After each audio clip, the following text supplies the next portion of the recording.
Buen día, soy Mario Álvarez Luna, de la Facultad de Derecho de la Universidad Nacional Autónoma de México.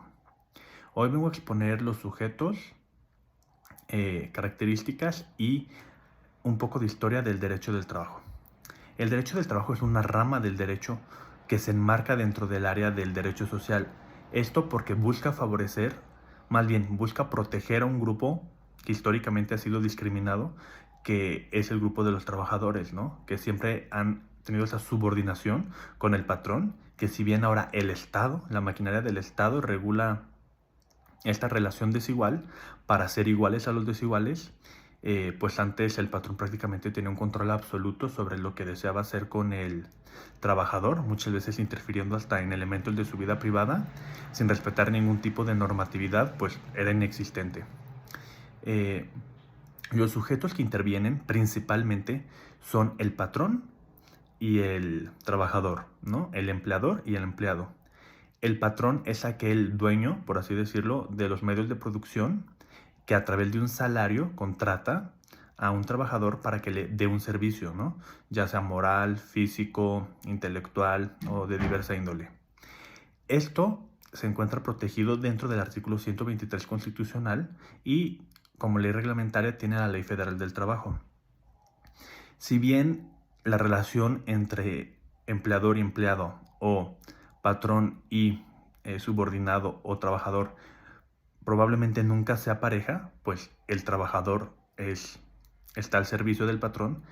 Este derecho del trabajo humanista, que es la visión que se le ha dado primordialmente, al menos desde la creación de la Organización Internacional del Trabajo en el siglo pasado, en Ginebra fue su fundación. Si bien ha ido evolucionando muchísimo, este siglo ha visto grandes avances, sobre todo en materia de los trabajadores del hogar, en materia de la igualdad entre hombre y mujer, porque también ese era un tema muy importante, que a mismo trabajo, mismo salario, pues antes a las mujeres, por el solo hecho de ser mujeres, se les discriminaba y hasta la fecha en varios países obtienen un ingreso menor que el de los hombres. Inclusive en México siguen persistiendo situaciones en donde esto sigue sucediendo lamentablemente. Si bien esto está erradicado completamente de nuestra legislación y en el servicio público es algo inexistente, sí sigue habiendo documentaciones en donde las características de la mujer hacen que perciba un ingreso menor que el del hombre por el mismo trabajo.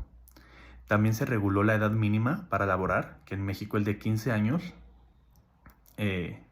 porque antes pues no existía una edad mínima, no existía tampoco un salario mínimo. En México cada año, al menos desde hace algún tiempo, ha ido incrementando el salario mínimo, también para intentar combatir los efectos de la inflación, que si bien el salario mínimo sigue siendo bajo a comparación de otros países, pues hace 7, 8 años el salario mínimo era todavía mucho menor. Y en los tiempos de la revolución industrial, pues prácticamente era algo inexistente, porque el Estado no se encargaba de este tema, ¿no? De regular la relación entre patrón y subordinado.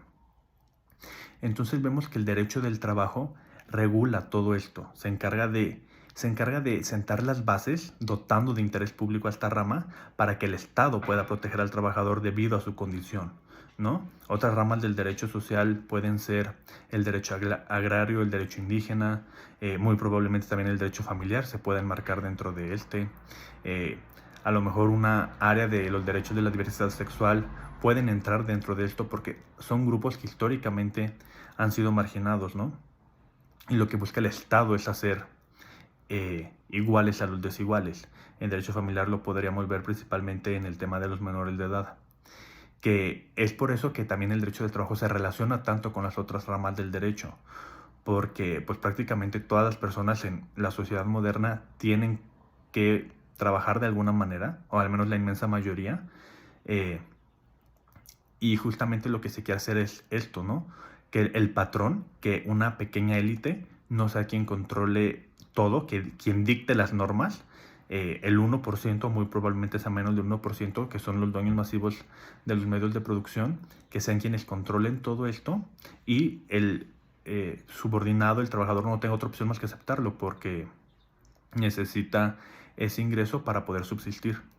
Por eso es que se han regulado tantos temas que, si bien también otro principio del derecho del trabajo es que es inconcluso, es expansivo, no lo debemos entender como algo limitativo, pues está en constante cambio. De mi parte eso sería todo y muchas gracias por su atención.